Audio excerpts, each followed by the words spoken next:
All right, we're going to start off with a review today. As I promised, when someone leaves a good review, we'll read it out. This one comes from Easy Money 99. All right, Easy Money, thank you. And this is what Easy Money writes. As someone who loves hardcore and choppers, this show scratches that itch. The paranormal is a nice bonus and thoroughly entertaining. P.S. was listening to Murphy's Law self-titled and had a wait a minute moment.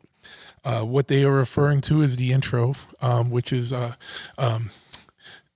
the intro to the Murphy's Law, the first Murphy's Law record. And shout out to my man Jimmy G, my brother Jimmy G, from Murphy's Law, and for allowing me to use that music. But that said, let's get into it. If you want to support the show, all you got to do, all this content is free. It's always going to be free, right? First thing you can do is just share the show and leave a review. And sharing the show, obviously that helps in so many innumerable ways, right? Get it out there. But if you leave a review wherever you listen, whether it's Spotify or Apple or Android, some of them you leave stars, some of them you can actually write up a review. That, the more people that leave reviews, that shows activity and it gets us boosted in the algorithm. So that helps in a lot of ways. Now, if you want to go above and beyond and be top tier supporter, you got to check out Patreon over at www.patreon.com/bigtruth. That's where my inner circle is, my inner circle of the cream of the crop of the listeners. Now, I love you all. I'm just kidding, but you know what I mean? But there's some people that are more equal than others, and that's the Patreon subscribers. So shout out to my Patreon subscribers. You guys absolutely rule. So go to patreon.com/bigtruth and find out how you can be involved over there. There's all different levels of patronage. They have their own little benefits and things like that. Now, if you happen to be in the unfortunate situation, we're going to take care of some business right now. If you need to be in the... I'm moving too fast. My mouth's moving faster than my brain. Actually, my brain's moving faster than my mouth. If you happen to find yourself in the unfortunate situation where you're in a motorcycle accident, there's only one thing to do. Call the Glassman Injury Law Group over at 617-777-7777. Easiest number in the world to remember. 617-777-7777. Glassman Injury Attorneys will be all over it like pit bulls. Pit bulls on some raw steak, gnawing at it, making sure you get what you deserve. Because let's face it, most motorcycle accidents aren't the rider's fault these days, with all these distracted drivers shoving a donut down their throat while they're looking at Instagram or posting on TikTok or some dumb thing. All right. So, or you just go to Glassman, JeffreyGlassman.com, or on Instagram at GottaGetGlassman. Enough said. Now, even if something happened up to 3 years ago, you can go back and retroactively get things in motion. Now, obviously, right, a lot of people that listen to this are very old school and would like to handle some things in a street justice way. In this day and age, that ain't going to get you far. So get them where it really hurts. Hit them up and get their insurance to compensate you for your injuries and get your bike repaired or replaced. All right. Enough said on that. Now, if you happen to need some artwork for your house, your apartment, your condo, your garage, your man cave, your she shack, any of those places, your cubicle at work or your prison cell, same thing, different location, but whatever. I'm just kidding. Padded cell, any of them, right? Go check out Tattoo Flash Collective at tattooflashcollective.com, on Instagram at Tattoo Flash Collective. They sell tattoo flash, obviously. So if you go to a tattoo shop and you need some new flash, the Cherry Creek ain't selling anymore. Actually, it's back in style again. But that new school stuff ain't selling anymore. Then get some new flash. Breathe some new life into your shop. Go to tattooflashcollective.com. But besides that, if you need any kind of posters, prints, all different sizes from postcard to big, big, huge posters, they got you covered over there. And it's a collective. So it's run by tattoo artists. And they work with the cream of the crop tattoo artists from all over the world, and they break them off. It's not some corporate stuff. It's like grassroots stuff. My man Johannes and his partner, run it, right? So, and you know, Johannes, he was the first guest on this show. So that said, yeah, that's enough. Go back and listen to that one if you haven't heard that one. Go all the way back to one. Yeah, tattooflashcollective.com. Use the promo code Big Truth at checkout. Get 10% off your order. If you are a Patreon subscriber, you get even more off your order. Now, you know I own a motorcycle shop, and it's just, you know, it's me and my homie Ryan doing things over here. So support the shop. Come on by. You know, if you need some work done and you're in New England, come on by. 13 County Road, East Freetown, Mass. We're a full brick and mortar motorcycle shop. We're not a lifestyle company. We are the lifestyle. We do this all day, right? 6 days a week, Monday through Saturday. And most of the times I'm here for a little bit on Sunday too, but I get the doors locked so people leave me alone and I can get some stuff done. But yeah, so whether you need a oil change or a full custom motorcycle built, any kind of customization, any kind of upgrades, any kind of whatever you need, just give us a call or come by. Or go to choppahead.com, spelt in the most masshole of ways, which is CHOPPAHEAD. So, you know, and if you know, even if you don't got a bike, if you like what this show's about, pick up some swag. You can get t-shirts, hoodies, everything. All our t-shirts, men's t-shirts, are on Bayside American-made t-shirts. So, you know what I mean? We rep. To find more information on the show, just go to bigtruthpodcast.com. And I invite you to hit the store link and get some show swag. We got t-shirts and hoodies and tank top. It's a merch fulfillment company, so there's all kinds of wacky things there. The banner that's behind me on this podcast, you could get one, and you could do your own bootleg podcast and make fun of me. I don't care. Go ahead. Do it. BigTruthPodcast.com. And yeah, without further ado, I've been waiting. We had this one scheduled for a while, so I was glad to get this going tonight. We're going to go on a wild ride with my homegirl, Karin Wilkinson, so keep it locked.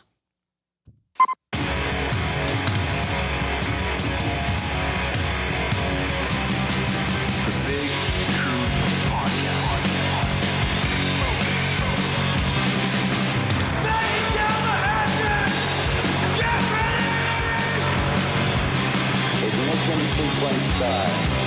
6, 5, 4, 3, 2, 1. We have a liftoff. Once again, we have liftoff. I want to thank you for tuning in to this episode of the Big Truth Podcast, and I'm stoked to have my friend Karin Wilkinson here, who is has a really I don't want to say crazy. I don't mean it in the insane way, but it's a really insane story of lifelong UFO abductions. And she's also going to challenge what your conception of what a UFO is. And you know, we'll get into it. She's also an author. She wrote the book Stolen Seed, and I have this copy. I have it here. I can attest that it's a wildly interesting read, and you guys should check it out. You know, yeah, without further ado, like, we don't even need a longer introduction. I want to give you the most time. I know you're on a limited time frame, but Karin, why don't you introduce yourself to the listeners and the watchers, and I mean the watchers of this podcast, not the watchers in the general sense. And the watchers already know you. Yeah, they know who I am. Yeah, but and tell everybody a little bit about your book, and then why don't we just jump right into your story, because it's so interesting and wild.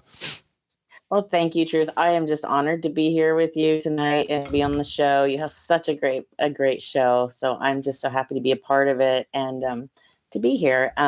So my name's Karin Wilkinson. I am the author of Stolen Seed, Evil Harvest. And the book is an account of my lifelong experiences of being taken against my will by non-human alien entities, and who and what they are, and an explanation of what I think their end game is. And I approach it from a couple of different perspectives, from the perspective of someone who's experienced it, and also from a perspective of what do the historical documents say about it? What do the biblical documents say about it? So I'm not here to push a religious belief or anything like that on anyone, but I am here to say there is so much explanation out there for who and what these things are, and that they've been around longer than we have. And there's a lot to share and learn about it for those who are interested in who and what they are and what they're doing. So in a nutshell, that's who I am, and that's the book. And I'll let you go ahead, and then I'll continue with that. So Why don't we just dive right into your story? I know you've been having these experiences since you were a child, and why don't we just jump into it right from the early days, Sure. and then we'll go from there. Absolutely. It's funny because I never expected to write this book. I certainly never expected to share my experiences.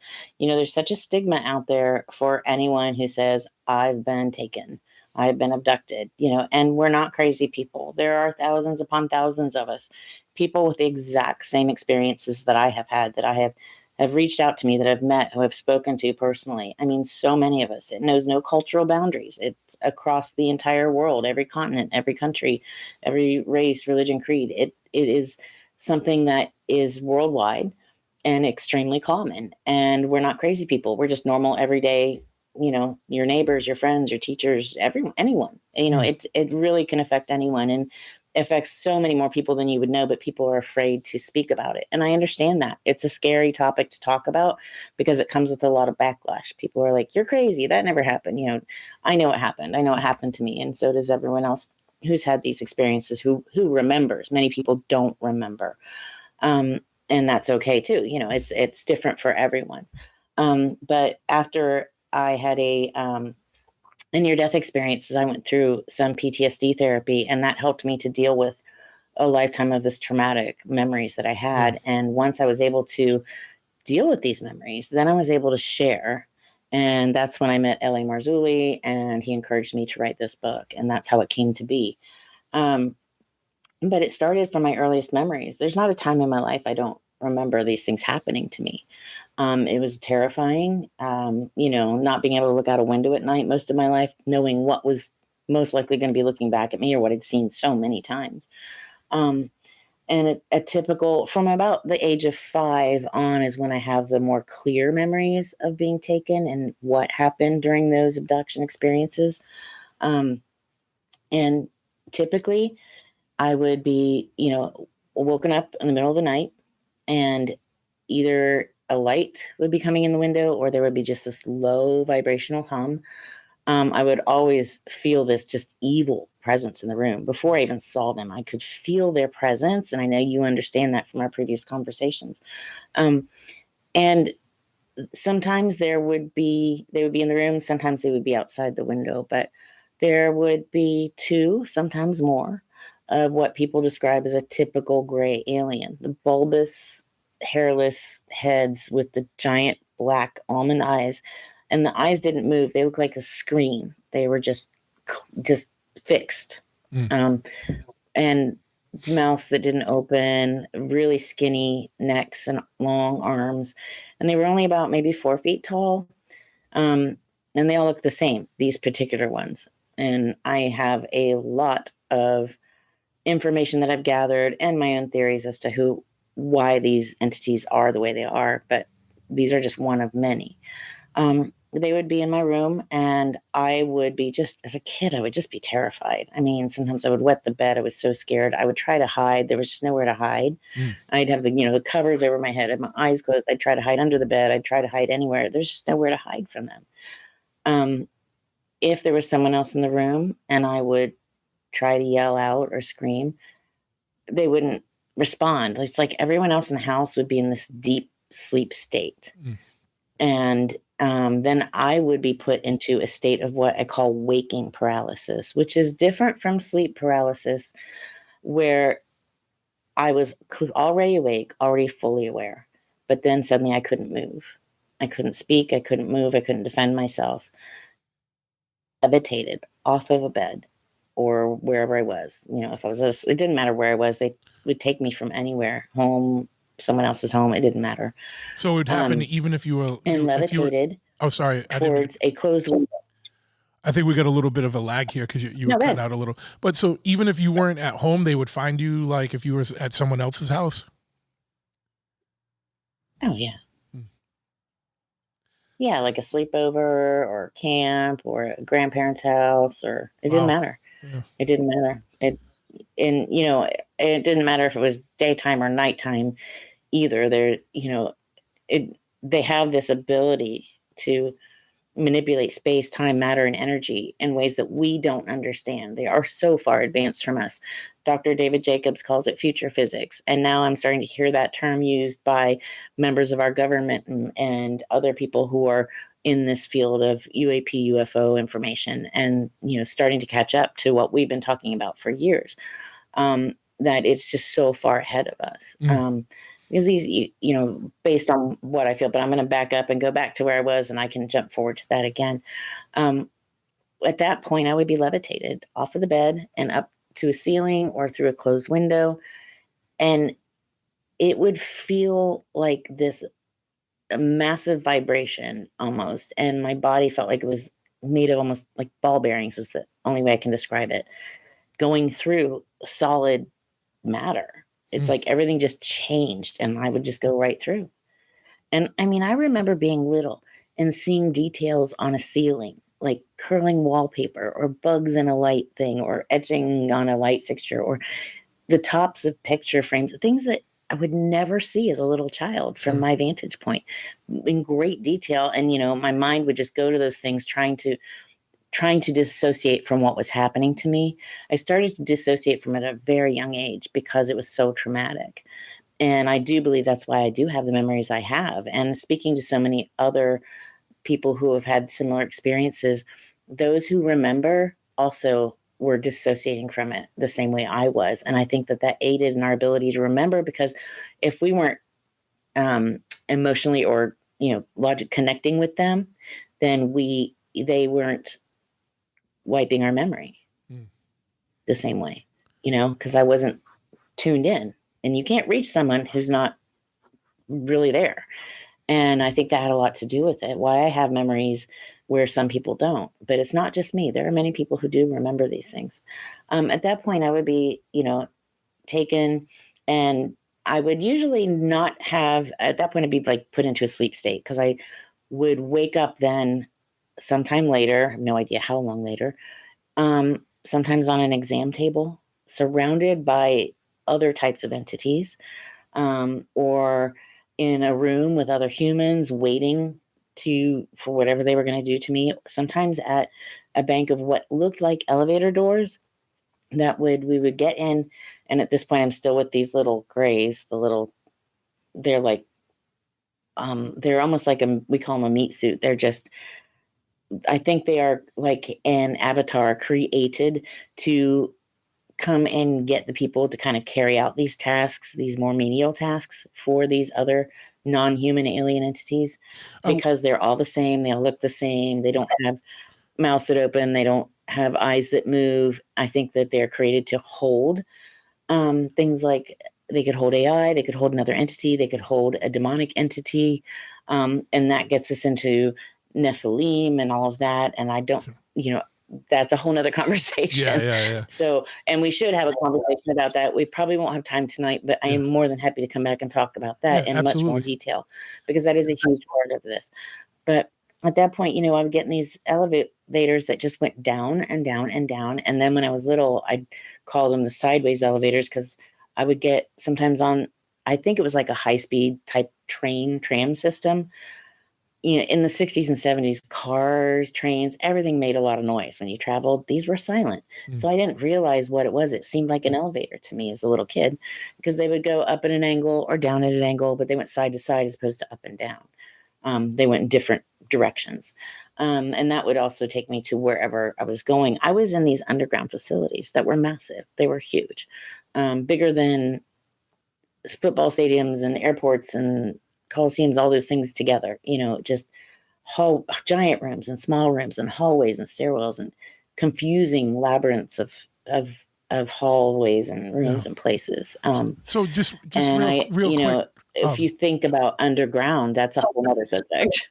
Oh, sorry. We have a lag. So like sometimes when I start a question, I don't mean to interrupt, but it's like, it's taking a second for you to hear it. But when you say underground facility, do you think you were underground here on the planet, or do you think you were taken somewhere else, whether it's another dimension, off planet, something like that? Right. I think I was here generally, and I say that because there were humans and non-human entities where I was taken. And so I do believe, I don't have any knowledge of ever being taken to another planet. I don't think these entities are from other planets. I don't think there's a plurality of worlds. At this point, these entities, these are a race of beings. I believe they are the fallen, created by God. God created races of entities before us. We know this from the biblical references. And a third of those fell. And they were created before us. They were a race of beings created by him to serve him. And I think that, or I know that for me, the entities that I was, that were engaging with me were created by him, because when I confronted them with this information, they were forced to leave me alone. So I had that confirmation. And so these entities that were taking me, we weren't going to other planets. I mean, yes, they are interdimensional, in my opinion. They are capable of space and time travel in ways that are very hard for us to understand, but and it's very hard to explain. But most of the time, I just was underground in these massive facilities. Yeah. And how often were you being taken when you were in that age range? Like, was it fairly regular, or was it just like? Yeah, fairly regularly. I couldn't even count the number of times, if I had to, that I was taken. And I wasn't, keeping track. Yeah. But it was happening all the time. I mean, it just seemed to me as a little kid, it just felt like it was constantly happening. I'm coming back with bruises or, marks from needles or burn marks and things like that. And, little kids get bruises all the time. Things happen. And I tried to talk about it. I tried to tell people. I tried to tell my parents. I tried to tell the kids at school. I tried to tell the nurse. I tried to tell anyone who would listen. But there was not a language for me to explain it either. I mean, aliens, grays, things like that. We didn't have that vocabulary. It was the little ones. They're coming to get me. They keep taking me. They're hurting me. They're bothering me. Those types of things. And, to a parent or a teacher or someone else, that starts to sound like maybe someone at school is bothering her. Maybe she's just having nightmares, different things like that. And they were warning me not to talk and not to talk about it. And one night when I was taken, they did a thing. We call it a screen memory. Some people are familiar with this. It's where today it would be like putting on a set of VR goggles, because it looked and it felt real, but it wasn't. They were showing me an image of my family being marched out in front of me across the yard. It was in the backyard of my grandma's house. And I write about this in detail in the book. So I'll just do really high level here for time's sake. And they showed my family being killed in front of me and said, this is what's going to happen if you talk about it. As a little kid, that's going to shut a little kid up, because a child doesn't want to be responsible for harm coming to the people they love.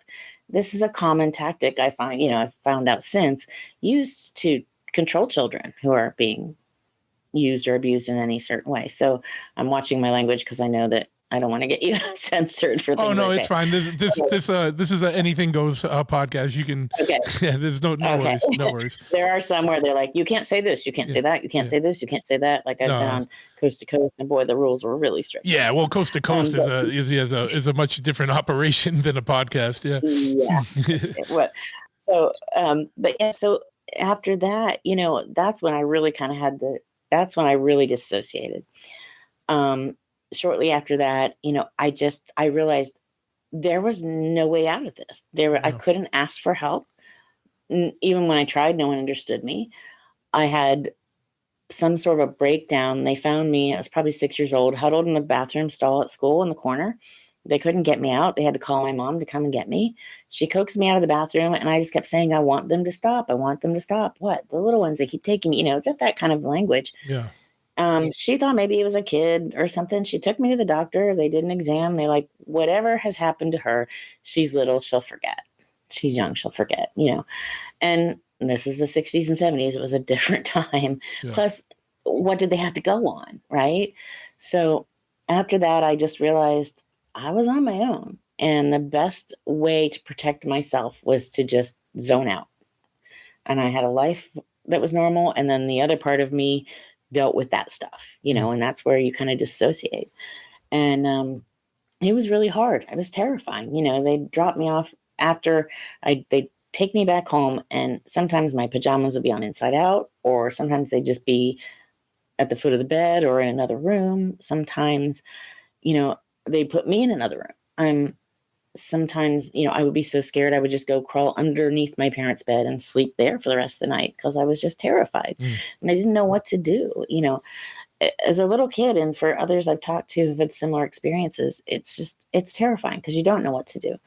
And that just continued on throughout my life. And I was able to stop it eventually once I learned, once I understood, God explained to me, showed me who and what these things were, then I had the tools to call on him to stop it. Yeah. And, that was amazing. And then through the therapy, I was able to deal with these memories. The therapy wasn't for these memories, it was for something else, but it, for that near-death experience, because it was traumatic in itself.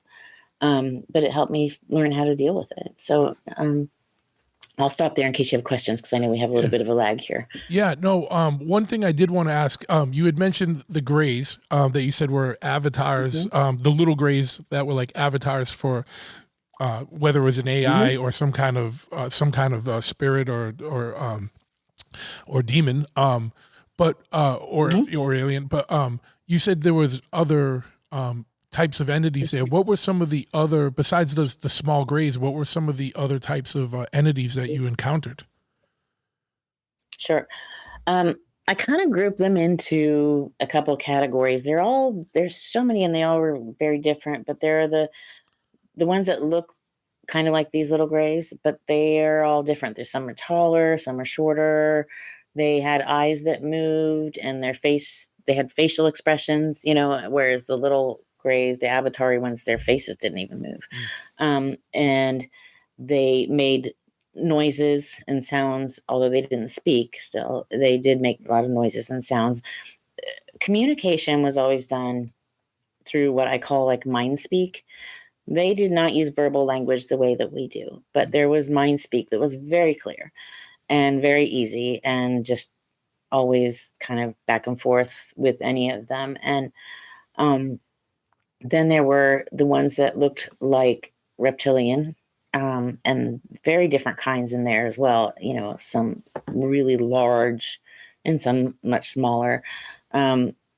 Just so many different, specifically, they're like people. They're different like people are. Sure. There were insectolan types. They were really the most freakish of all, because some of them had heads that look like a hammerhead shark almost. There is one that reminds me of a kangaroo in just the way it moved in the body shape. Those are two animals I cannot even look at. Yeah. There are a lot of things I have trouble with because of this. It's funny because there's so many correlations to things that we have here that to compare them to. The insectolan types were always off. I used to, when I was little, call them the corner sitters, because they would often be kind of off observing. They seemed like they were in charge. No one gave me an org chart and said, here's our hierarchy. But you could kind of tell that there were some who were more authoritative than others, and some were more just doing the grunt work. My handler, who I write about quite a bit in the book, he was reptilian, but he appeared as human most of the time. He had the ability to change how he looked. It was almost like looking at I can't think of the word, but when they show you someone holograph on stage holograph. Thank you. Word just escaped me. I get that. Yeah, it was almost like looking at a holograph. It would change, and then you'd see him just as in his true form. But he was with me most of the time. And I always thought that was really unique to my situation until I started doing this and talking with other people. And then I realized, no, most of us who were taken had one specific entity who was around and with us most of the time. And so I thought that was interesting to find out, because I never realized that was not just me. Yeah. But when I was little, I did think this happened to everybody. I really did, because I saw other humans there. There were other kids there with me when I was little. Excuse me. You had And mentioned you have too to that there pardon my were allergies. human workers there. Like what were the humans that were Mm-hmm. working there? Not the children not the children or the people that were being abducted. Like what were the Mm-hmm. people that were like the humans that were like helping there doing Sure. like? Yeah. They weren't allowed to talk to me, Yep. and I wasn't allowed to talk to them. There were some that were wearing things like lab coats, like a doctor almost or a scientist would wear.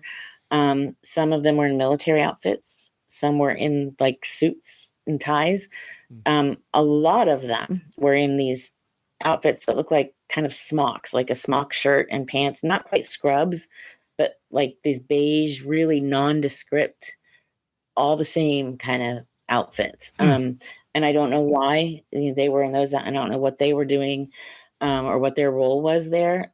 But I do know that they would use us, the abductees, and do things to us to warn them, you don't want this to happen to your family members, to your wives, your daughters, your sons, your whatever. And they would show what would happen, and they had to watch things happen to us in order to keep them quiet. So clearly they were working together, and I really believe it's just government programs or things, something like that, some kind of, black, dark programs that are that have been going on since the time of probably the Greada Treaty, which I write about as well, because, agreements have to be made. You can't just take someone. The spiritual realm is very legalistic. There must be an agreement. You must say, yeah, you can take me, or give that permission for a child to be taken. Yeah. And so there's sort of a blanket agreement that was given for the U.S. for the Greada Treaty in exchange for technology and information. And then as family members, we had a lot of Masons and things like that in our family. And I think that's where some of those permissions for me also came from. I don't have any proof of who gave the permissions, but clearly the permissions were given. That's definitely clear. But so those humans that were there, I mean, if you think about it, if you're working for a government program or for a high-tech company, well, now today it would be high-tech, back then, or something like that, and they say, hey, we've got this, great promotion for you. You just have to sign this NDA, and you can't talk about the work you're doing. And you're like, this is great. Before you know it, then you're involved in something like that, and there is no way out. Because they don't tell you what you're going to be doing before you do it. And I could tell that it bothered these people. I could tell that they were horrified. You can see it on their faces, but they couldn't say or do anything, for fear of their own families. And I get that. I understand why no one helped me. Because I get that question a lot. Why don't you think anyone helped you? Why didn't anyone, if there were humans there, why didn't they do anything? They couldn't, they couldn't for their own safety. I don't think that their lives had any value to these entities at all. They were just being used, and that's unfortunate. Yeah. So I know, and I've read your book, and I've heard you on other shows and stuff. I know things progressed too, like when you got older and you still were taking like in your teens and stuff. I don't know if you want to delve into any of that, but it got a little more sinister, a little more horrible. Oh, definitely. Yes. It got more physical abuse in nature, and very violating and very uncomfortable. Those are very hard things to talk about for anyone who's been through it. But it's unfortunate. And I do believe, and I know it wasn't just me. Yeah. And it's very hard to talk about, but I write about it because I want other people to know they're not alone. This happened to me too, and it's happened to other people, and there is a way to stop it, and you're not alone. And it is not, you're not crazy. It did happen, and it's okay. You can heal from this, you can move on from this, and you can stop it. And I think that's really the message I was trying to get across with a lot of the book. Yeah, sure. Just a quick, because I know so right from the rip, like the first person I had on the show was a guy, Chris Pittman, and he's been on the show Ancient Aliens and the Bridgewater Triangle documentary and stuff.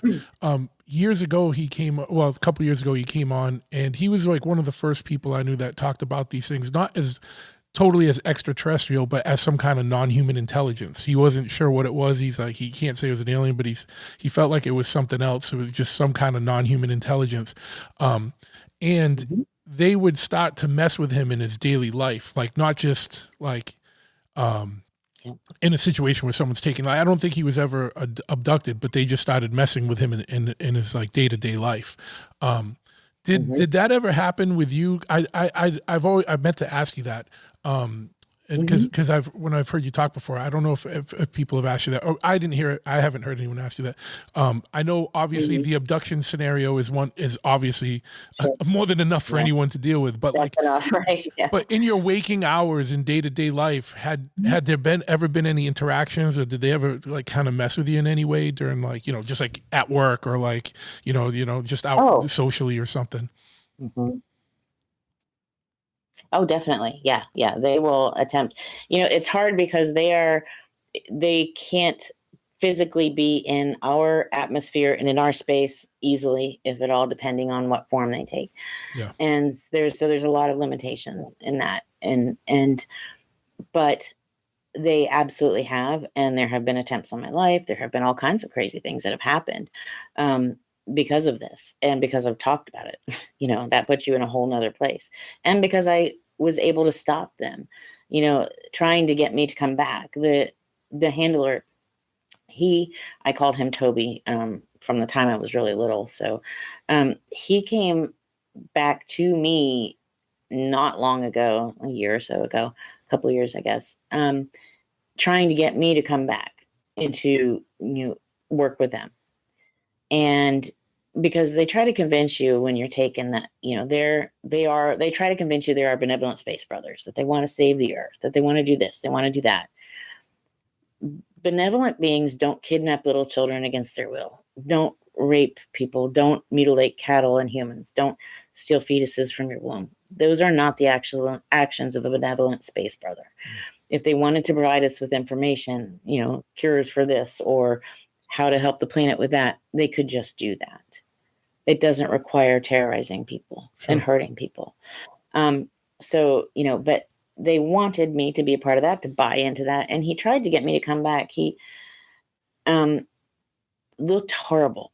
He was in his reptilian form, but he was this just dark, almost brown, matte green color. He looked like he was dying, and he said he was dying, and he needed me to help him and to come back and be there, trying to get my permission for them to take me again, basically, in a roundabout way, and trying to pull on my sense of compassion. I love animals and humans and anything living, and I'm going to help something if it needs help.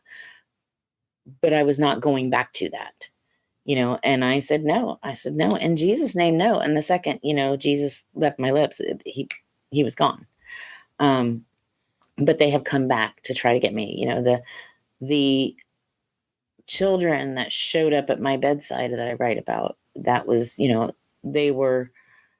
was probably 30 years after, so they would have to have been about in their 30s, 20s, 30s. Actually, before you talk about, do you want to, for people that aren't familiar with the book, do you want to kind of tell that's part of the story? I know that could be a tough part to talk about, but it's a very hard part. It's a really heavy story there, It is, and I'll try to do a really short version because again, I know we're pressed for time. But so when I became of childbearing years and I was married, I got pregnant. I was thrilled, very excited, elated. Went to the doctor, confirmed the pregnancy. Back then, you did blood tests and things. Got to hear heartbeats. Got my prescription for vitamins and all the things. And about 3 months in, I woke up in the middle of the night in extreme pain. But I had not passed anything. I had not lost a baby at home or anything like that. But went to the hospital because I was in so much pain, and it was debilitating pain. And went to the hospital, and they could not find a heartbeat.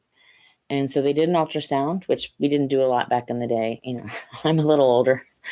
And they didn't see a baby in my womb. And so, they're like, ma'am, are you sure you were pregnant? I'm like, yes, of course. You can call my doctor. You can, get my records. I was pregnant. They're like, well, are you sure you didn't lose this baby at home? I'm like, no, nothing came out of me. I would know if anything passed, Sure. right? So they did what's called a D&C, which is dangerous to do for a young woman because that can affect your ability to have more children. But they did a D&C, which is where they clean out your uterus to make sure whatever is left behind from a miscarriage or, a fetus is so that you don't get sick or, and to find out what happened. And they came back after that and said, there was nothing in my uterus. It was clean. There was no fetal tissue, nothing. They couldn't explain what happened. My pregnancy was just gone. There was nothing in there. And I still felt pregnant. Your body changes quite a bit when you get pregnant for a woman. And that was just devastating. I couldn't warn my baby. I didn't know what happened. And what do you say? What do you say to the doctors? Oh, I've been taken my whole life. I think I know what happened. Yeah. They'll send me up to the psych ward. I can't even talk about that to them. They were not having discussions in the hallowed halls of Congress about these things at that point. Since then, reports have been released admitting that the government knows that there are these unexplained missing pregnancies, that they know about this. I put it in the book, the reports in the book. They know about so much more than is shared with us, and so much information out there is misleading and is not truth to what is really going on. But back to what happened to me. So this happened several times. It got to the point where if I got pregnant, I wouldn't even go to the doctor until after like the 3rd month because it was too hard. It was too traumatic. It was too devastating. And if I just ignored it, then I wouldn't have to deal with it. It's just pretending it's not there. It's just avoidance. It's a terrible way to do it, but it helps.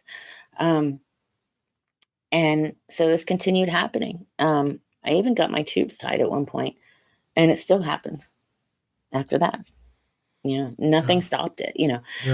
I was part of a breeding program, a program where they were utilizing my eggs and it's not, it's not something that's unheard of apparently. And, I was very surprised to find out that there's so much information about this out there, that it wasn't just me, at one point I was taken, and the only memory that I have allowed to surface, I have a lot of memories that I really don't want to allow to surface. Let's put it that way. Sure. But one of these pregnancies, I was taken, and I remember being walked. It was in this underground facility, and a part of it I had never been in before, that I didn't remember being in before. And I was taken down this hallway, and this hallway was lined with what looked like aquariums in a pet shop, just floor to ceiling, very high. And in these, it looked red, but I think that was just the backlighting. I don't think the liquid in them was really red, but it looked kind of red. In them were fetuses at different stages of development. I don't know if they were human or chimeras or animal or whatever. They didn't look fully human, but I remember trying really hard to concentrate on what I was seeing in these tanks. When I was taken, there's this thing we call UFO brain fog. There's people have different names for it, but it's like walking and thinking through molasses, basically. And it inhibits your ability to run, to hit, to scream, to even think clearly when you're being taken. It's just a control mechanism that I was under. And that happens. Other abductees report the same exact thing. Anyway, so we get to the end of this hallway, and there's a door on either side, and then the hallway continues on without the tanks. And they open the door to the right, and it's a room the size of kind of a large closet. There was a woman in there on the floor imitating childbirth, and she had what looked like a baby, but it didn't look fully human. And I was just like, oh my gosh, I was just shocked by that in itself. And then the entities, I think there was a gray and a Nordic with me at that time, hand me a baby. And they say, this is your baby. It's a good baby. Hold your baby. And they keep saying, this is your baby. It's a good baby. It's a good baby. I'm like, and I look at it and I can tell it's mine. Just that mother instinct kicks in. I can see that it's mine, but it's not, it doesn't look fully human. The eyes are really big. It's very almost reddish purple in color, and it's very small, and it's very compact, and it's not moving or squirming around like a baby would. And I remember holding it up to me and expecting it to kind of cuddle into me, and it didn't respond to me at all. And I'm just like, what's wrong with my baby? What's wrong with this baby? And I'm freaking out. And, my mama bear instincts kick in. Those claws came out. And I'm like, well, I'm going to take this baby home and I'm going to take care of it because it's mine. And they're like, no, you can't take that baby home. I'm like, oh, yeah, I am. It's any mom will tell you that instinct, or dad, that instinct kicks in and you're going to protect that child. And I was taking that baby home. And at that point, they put me out. They put me under. I was just turned off like a switch. Wake up in my room and in my bed and hysterical because I could still feel that baby. I could still smell that baby. I could still see that baby. It was still, even just the smell of it, it's like your own kids. It's just like any other child almost, but it wasn't. It wasn't human. Didn't have any sense of like a normal baby would have. Just that love, that cuddle, that wasn't there. I just remember being so upset. Oh, that was one of the hardest things I've ever had to experience through them, for all the other physical trauma that I've been through. The emotional trauma was the worst. And after that, I wanted, if I had any more, I wanted to know where they were, if they were okay.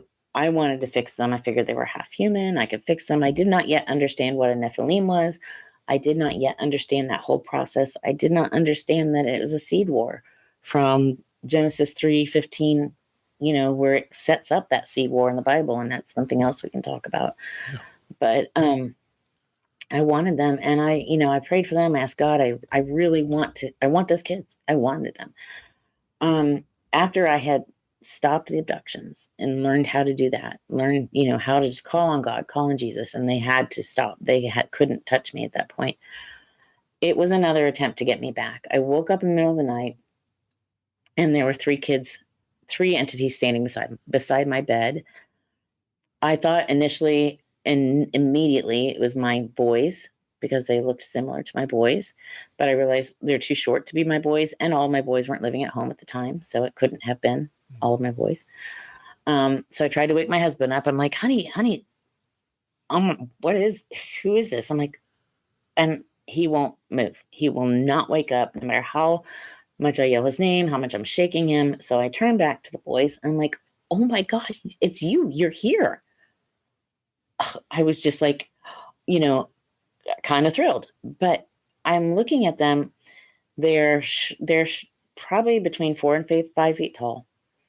They're all wearing what looks like gray hoodie sweatshirts, kind of. It was really dark in the room, so it was very hard to see them clearly. And so it's covering them. All I could see was sort of their faces. Their eyes looked very, very dark. I don't know if they were black-eyed kids, but I think that that's exactly the time frame that they would have been conceived, and the type that was kind of being created at that point in time. I think that's what they were. And they didn't speak verbally, but they did mind speak to me. And I'm like, so I'm like, what's wrong? What's the matter? What do you want? And they're like, you have to come with us. And I just felt this palpable evil coming off of them, just anger, hate. Like, it was, you could almost touch it. It was so heavy. And I'm like, that's why I kept saying, what's wrong? Why are you so angry? No, I'm not going with you. And they're like, you have to come with us. I'm like, no, I'm not going with you. And I started to feel my body being lifted off the bed, levitated. And I'm like, oh no, in Jesus' name, no. And I said it so matter-of-factly. It was just me going, not this again. But the second I said Jesus, my body went straight back down on the bed. They're gone. My husband sat straight up in bed. He's like, what? As if I had just tried to wake him up. And they were gone.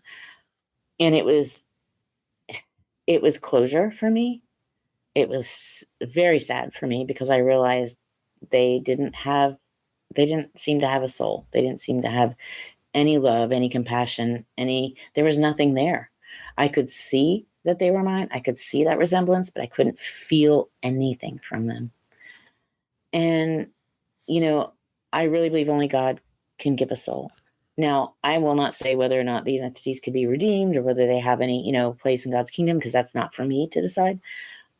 But I didn't feel that. And I didn't feel any love. It was just, it was harsh. It was like looking at a rattlesnake. I mean, it was terrifying. And at the same time, exhilarating, because I was like, and when they were like, you can come, you have to come with us. I'm like, no, you can stay here.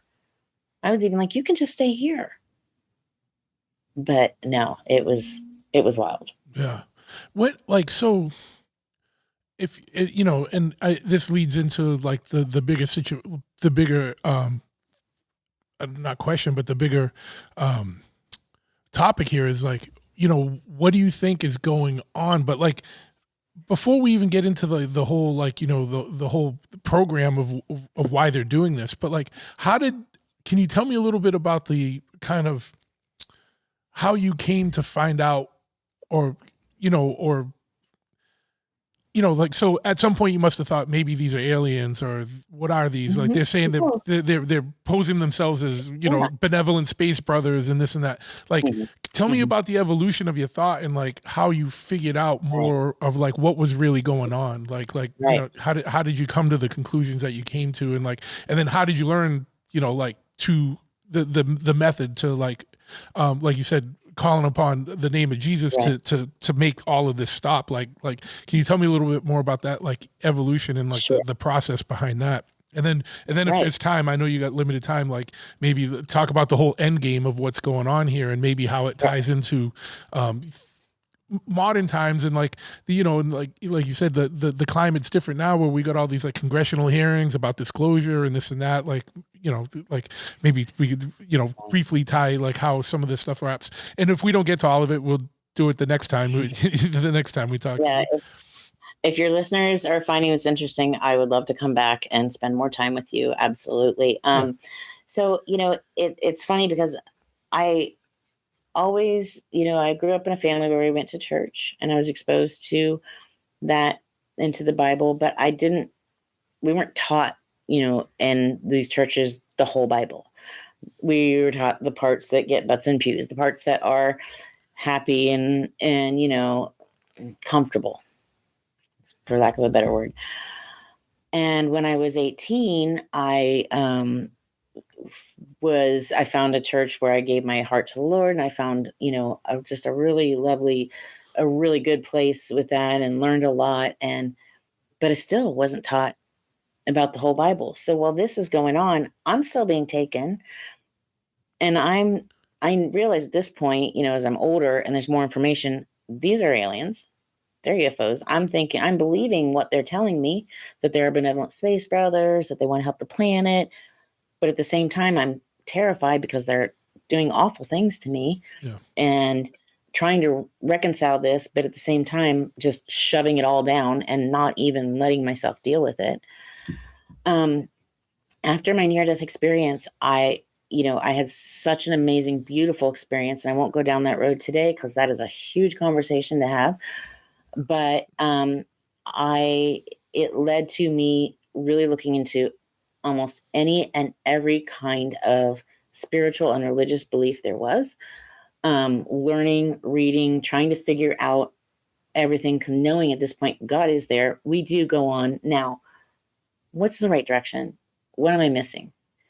And I looked at everything, I can't say I looked at every single belief system out there, but quite a few of them, and spent some time going down that New Age road and different things like that.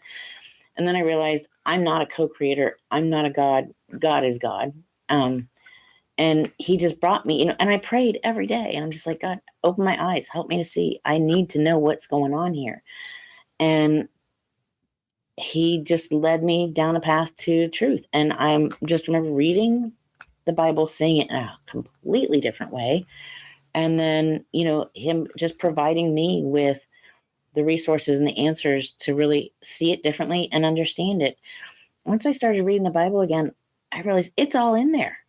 I mean, it's, as Marzulli calls it, it is the guidebook to the supernatural. These entities are in there from Genesis to Revelation. There is so much information about them. I'm reading it and I'm going, oh, I know what that is. Oh my gosh, I know what they're talking about here. This starts to make so much sense. And then that's when I had that revelation. You have the same creator I do. You have to answer to him too. So that means I can call on God and he can take me out of this situation. And that was it, and then they were very unhappy once I figured out that they were lying to me, that they are the fallen. They are the ones that, they are the B'nai Ha-Elohim, the little g gods, the sons of God. They are, through our history and through almost every race, religion, country history that you can find, you're going to find references to them and who they are and what they've done. They're not just in the Christian Bible. They're everywhere. And that's how I was able to stop it, because God led me to that truth of who and what they were, and that it's just in there. And then that led me to, L.A. Marzulli, and learning more and more from him and others, and just learning more about the truth about what is in our ancient texts and the extra canonical books of the Bible as well. There's just so much good information out there. If you read it with open eyes, with fresh eyes, and you really look at it, don't look at it as some boring sermon. Look at it as the exciting information that it is. You've got talking donkeys and chains just falling off of people, and people standing in the middle of fires, and people walking through walls, and, just to name a few little things, chariots of fire. It's all in there. It's all in there. And so that's kind of how I got to that place. That's a very abridged version, but it's kind of how I got to that place. Yeah. And, I'm so grateful for that, and that I was able to see it. And there's just so much in there. I mean, you look at Genesis 3:15 when it's there in the garden just after Adam and Eve fall. And he says, your seed will be at enmity. He's talking to the fallen, the Satan, or a Satan, that your seed will be at enmity with the seed of the woman. And he's talking about Jesus, will crush your head, and you, talking about Satan, will bruise his heel. That sets up the seed war. From that point on, it is a war to corrupt the human bloodline, to stop Jesus from being born. He gets born anyway, then they try to kill him. Well, that works out, in our favor, because now we live in the age of grace, a dispensation of grace, right? So, and it's just something that's been going on since then, and it's still going on today. The late Dr. Chuck Missler, said, when asked what the end game was, he says, Satan's outnumbered 2-1. He's building an army. And he's not wrong. Whether it's hybrid entities, like there's just so many references I could make to all of this in such a short time, though. But that's exactly what's going on, to lead people away from the truth, make people believe these fantastical things like these are our space brothers, are here to help us. Like I said, I can't get behind that with the things that they've done. These are not benevolent actions. There are good ones out there. Yes, absolutely. There are good angelic beings out there. I've experienced them. I even write about some of that in the book too, because I want to share the good. There is light and there is darkness, but we are not equipped to be able to tell the difference, because it's just like a bad guy, bank robbers and murderers and rapists and carjackers. They don't walk around advertising what they're going to do. And neither do the dark ones, the fallen ones. And they're smarter. They've been around longer. They're much more powerful than we are. And we are warned not to mess with them. And we really have no business messing with them, because they're so much further advanced than we are. So what's your take on people that practice things like CE5 and all that, like where they're reaching out to try and talk to, what they think is extraterrestrials? Do you think that's giving them permission to like the permission they need to invite this stuff into their life or their situation? 100%. Yep. You hit that nail on the head. And, you don't want to invite an evil entity in. Can attach to you, can mess with you, your family, your friends, your loved ones. Why would you bring something like that home to your family? But people don't know, because they're told this is safe. This is fun. Let's all go do this. Let's all go, meditate and invite them in. That is so dangerous. And now there's a new children's movie out by Disney Pixar teaching little kids to do this. where the little kids, one wishes to be abducted by aliens. And I'm thinking anyone who has actually been taken is going to see that and be like, why would someone want that torture in their lives? You know, there are people who say they've had great experiences. When I have listened to their stories, even talked to some of them, the only part about it that's great is that they're saying, well, they told me it was great, but they actually were quite traumatic in nature. So, you know, I still can't get behind kidnapping little kids and murder and torture and kidnap and rape. Still can't get behind those things. Those are not benevolent actions. You want to share good stuff with us? Sit down, share that information. You can do it in a better way, but not that way. I can't condone that. Yeah. So, you know, from your experience, like, and, you know, when you see all these things coming out with like UAPs, you know, whether it's like the Tic Tac one or the Go Fast or Gimbal and all that, like when people seeing stuff in the sky, what do you think that is? It, like, do they operate in craft or is it like?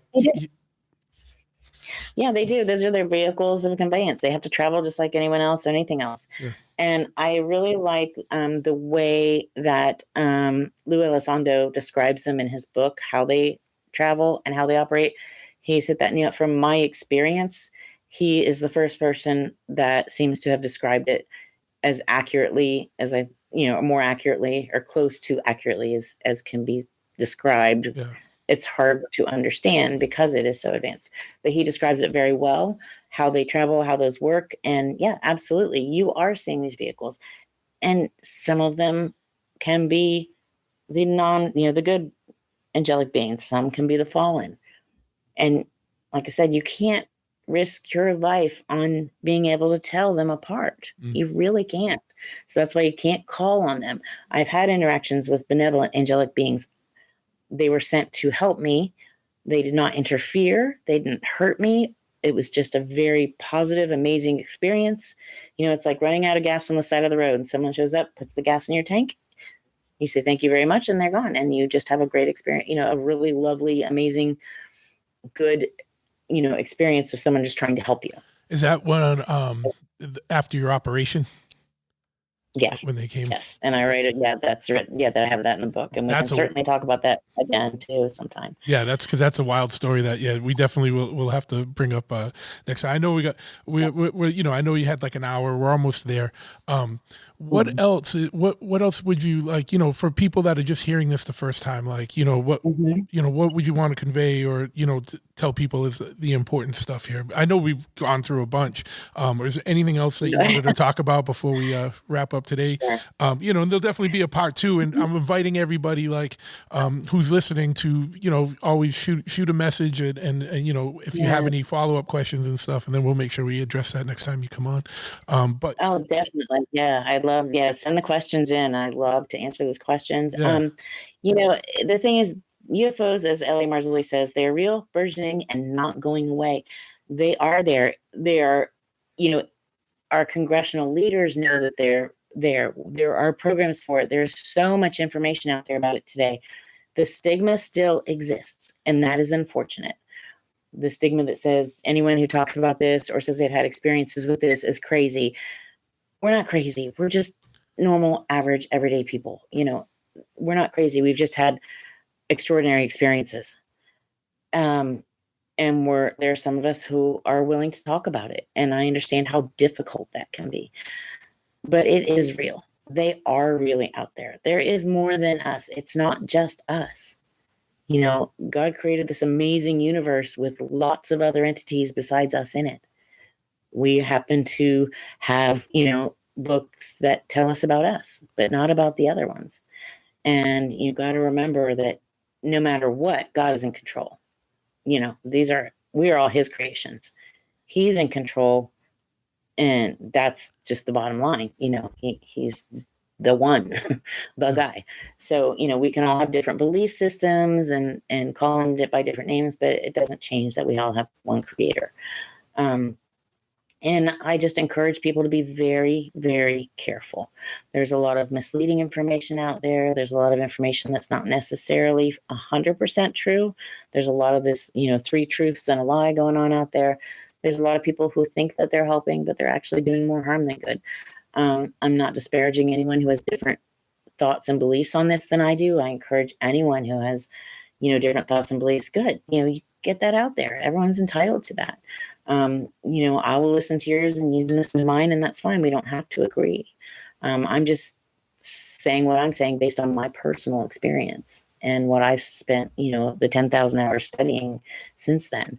But there's a lot of information. So be very careful. Take your time, research, look at all the information that's out there and make your own informed decision as to how you feel about it.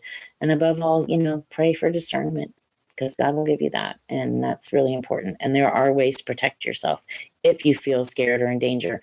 And you can send me an email if you have questions. Just go to my website. There's a contact me page. Send it that way. I don't get through messages on social media because there are so many. It's impossible for me to find the ones that are actually people who want to reach out and ask a question. So if you want to reach me, just go to my website, KarinWilkinsonAuthor.com. It's on the screen here, and I'm sure you'll have it for the show notes. Oh, yeah, absolutely. And you can just send me an email. And I, if you've tried and I haven't responded, it just means I didn't get it. So send another one, because email's not perfect. They fall through all the time. So please try again, because, I'm happy to answer questions if you have them via email. Great. And one last quick, this might not be, if I'll ask this, and if there's a quick response, like, or we can leave it as a teaser. But I know I was listening to you on another podcast, and I'm not sure, I can't remember which one it was, but you said, being an experiencer, but also doing all the research you've done into it since it through life, like you said, 10,000 hours, it's given you the power to kind of like, or the ability to know, like when these news reports come out about UAP sightings and stuff, to tell which ones are real and which ones are fake. In your opinion, like, and we don't have to get deep into it, but like, what have been some of the ones that you say, yeah, that one was legit, like, like what would have been some of the legit ones, of recent, or, going back to Roswell or before? Right. Quite a few of them are legitimate. It's some of it is just by looking at it. Some of it's a feeling. I'm not the end all expert in it, but I'm usually right on. And it's just because I can feel it. I can feel it when they're around. We were on vacation with Ellie and Peggy Marzulli, and we were looking up we were just nighttime. We're out on the porch, just chatting, enjoying our vacation. And I'm like, I feel it. There's one up there. I can feel them. I can feel them when they're around. And everyone looked up, and sure enough, there's a disc going across the sky, and it's so camouflaged against the night sky, you wouldn't have noticed. And if I hadn't pointed it out and seen it, there's just I'm just been around it so much that there's just this kind of tuned in feeling that I get when they're around. And it's a really strange feeling. I can't even describe it. It's not like a normal emotion. It is just strange. But yeah, I can, and even seeing videos and stuff, and I'm not saying I'm right every time, but I'll quite often be able to tell if something's legit or not, just from the way it looks, what I've seen personally, what I've experienced personally, if it lines up or if it feels right or wrong. So, between experience, education in the subject, and then just intuition, I put those three together, and usually I can come up with an answer. Okay. And have you, I know you said most of your experience was, in like some kind of underground base. Had you ever felt like or have any memories of being on any kind of craft or anywhere else, or just in the kind of the base there? Oh yeah, I do. And I write about that as well in the book. And, there's an interview with LA where I said I don't have any ship memories. And what I was referring to in that one was of them like landing, like in the backyard or anything like that when I was being taken, those kinds of things. So that was a different reference we were making in that one. But yeah, oh, absolutely. I do. And I write a bit about it. It's and I really feel the ships are alive. They're some sort of living organism. And it's just, they really do respond and react in a way a living organism would. I'm not saying they're human. I'm just saying there's some sort of a living organism.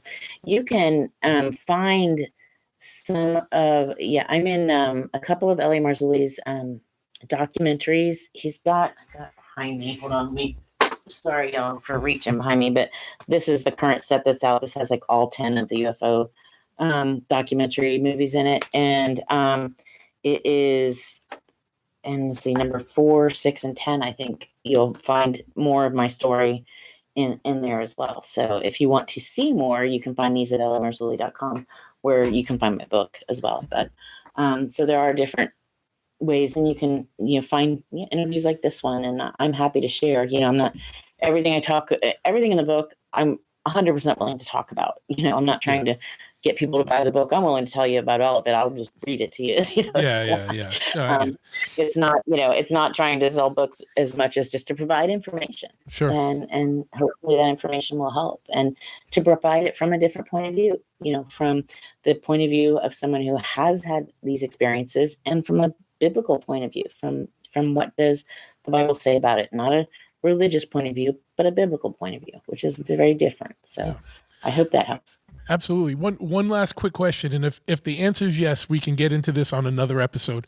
But given your experiences and that you've come out and talk about these things, and you've written about things, has anyone from any kind of government agency, either above board or like a black agency, have and if you can't talk about it, you can't talk about it, but has anyone from any of those type of agencies contacted you and tried to debrief or have a conversation with you, or things like that?